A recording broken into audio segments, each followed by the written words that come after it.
nerds, hope you're doing well. As you can see, we have an event schedule, we have a new interview that came out. They seem to be trotting out the devs to talk to people a lot more now, so that's exciting. Means that we might be getting a lot more in the future. So guys, let's talk about what's happening with Fire Emblem Heroes and its event schedule, then we'll move into the interview. Alright, okay, so, first off and foremost, when it comes to this event schedule, I'm noticing that there are quite a few gaps in time, at least right here, with events happening. So I'm wondering if there's more to this that they haven't exactly announced. April last year was a big update for it. It looks like this April might be another big update for it, so I'm hopeful. Let's just go with that. We also happen to have a new power banner coming out on the 13th. That makes my dreams of another Sonya possible, perhaps, maybe? Who am I kidding? I'm broke when it comes to orbs, so that's not happening. But we also have a Grand Conquest on the 14th. I believe pre-registration's already started for it, so if you haven't already, go sign up.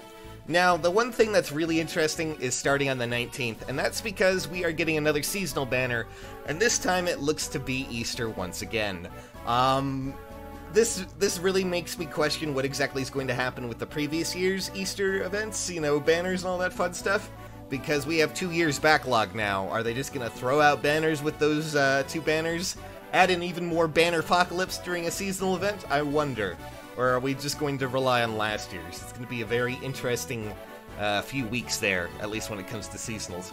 Then, of course, on the 23rd, we have the Tempest Trials coming back, and it will most likely include a character from that seasonal banner. Just, you know, we don't have a title of it. Very interesting. We also have Ishtar and Reinhardt Battle Revival on the 20th, followed by another new Bound Hero battle on the 26th with Bartray and Fear, as well as an accompanying banner with that. I'm just gonna say real quick, I really, really, really hope that banner is not terrible.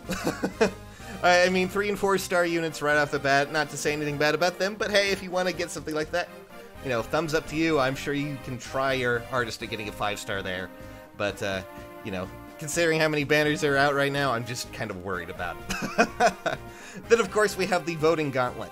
Now, guys, the Voting Gauntlet is starting on the 1st of April, and I don't know if you guys looked into this at all, but it seems like Voting Gauntlet is getting some changes. In the data, there are new systems called Battle Ballots, and these seem to be a part of Voting Gauntlet. I'm not sure if it's going to be a part of this Voting Gauntlet that's coming up, but it will most likely be in the future, and, well, it seems that there are some big changes coming to Voting Gauntlet, is what I'm trying to say. Maybe not this time, but most assuredly the next. Then, of course, we also have to talk about the Mythic Hero and the Mythic Hero Battle. Those are both coming out on the 29th of March. I will say that's I'm hoping for Mela myself, but that's just me. Then, of course, we have really quite nice focus banners that are coming out on both the 24th of March and the 5th of April. On the 24th of March, we have Bond Skills, which could be a lot of characters. I'm really fascinated by that one, but the one that I'm really hoping for is on the 5th. We have heroes with wave skills, and that is exciting to me. Odd wave skills, by the way.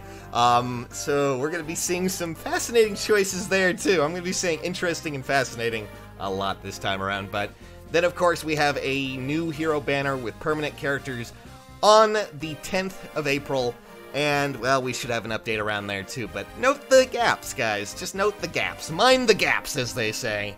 Alright.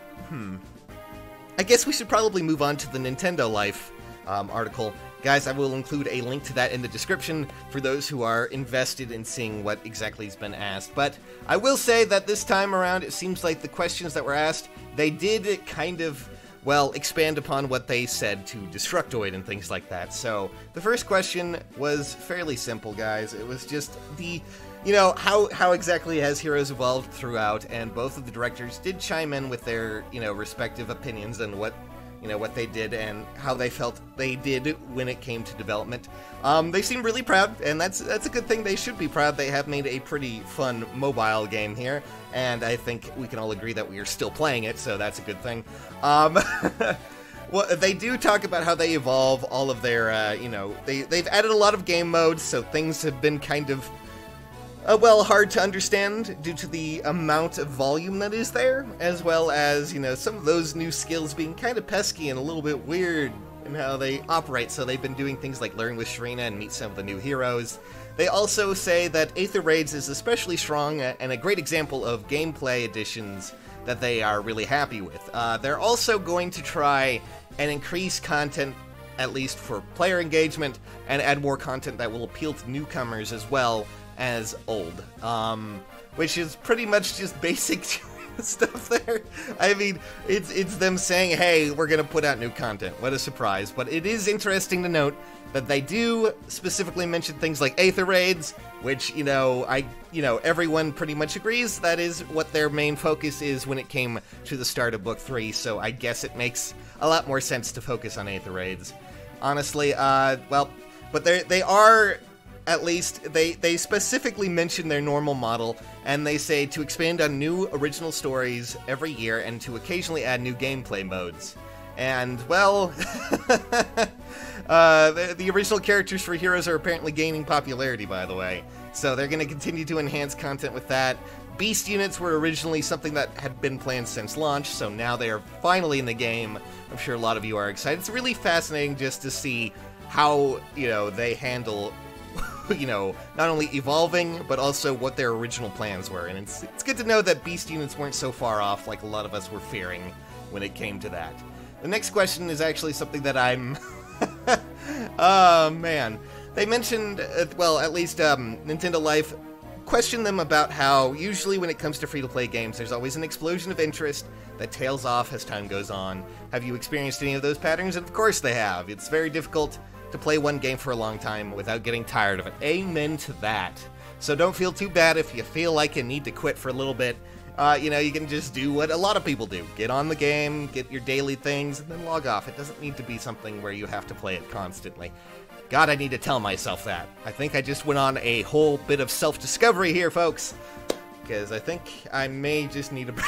Anyways, they do also mention that, at least a little bit later on in this interview, at least they say that there is a pattern of consistency when it comes to adding more content, and they notice that interest peaks a bit more during new content drops, just like every other, games as a service kind of thing go on. Now, the last one, though, I will say is the most fascinating and something that has to do with the next game coming out. Three Houses is coming out in July, and, Nintendo Life asked them exactly how they felt about this and what exactly they think about Heroes and Three Houses, being around at the same time.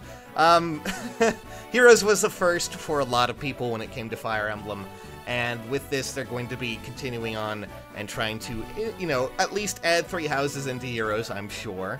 And, they're hoping that players have become interested in Three Houses because of it. But they said that it would be more fun to play both Heroes and Three Houses at the same time. I wonder why. But the last thing that I say, at least when it comes to this, the last quote here is, are there any plans for connectivity between Heroes and Three Houses? And, the question is, while I cannot confirm anything at this time, I can tell you we have potentially been considering different ways to get fans interested in Fire Emblem Three Houses through Fire Emblem Heroes. Gee, I wonder what that means. Most likely just adding the characters too would go a long way. I'm pretty sure that's the start, but there's probably going to be a lot more because this is a new launch in the Fire Emblem series. But, it looks like we're going to get some connectivity. I would doubt it if we didn't. It makes more sense like that. But that is some of the interview that has been held up over there at My Nintendo Life. If you haven't, go check it out, and there's a lot more questions where that came from. Guys, it's quite exciting to see. Are you interested in anything with the event schedule? Are you fascinated by what they said on the interview at all? I'm more interested in the linking of Heroes and Three Houses. A lot of those questions were just, expanded portions of the Destructoid interview, but still quite interesting just to read through. Alright, nerds, I'm gonna let you guys go. Thanks for watching, and I hope you're excited for what's to come. See you soon, nerds.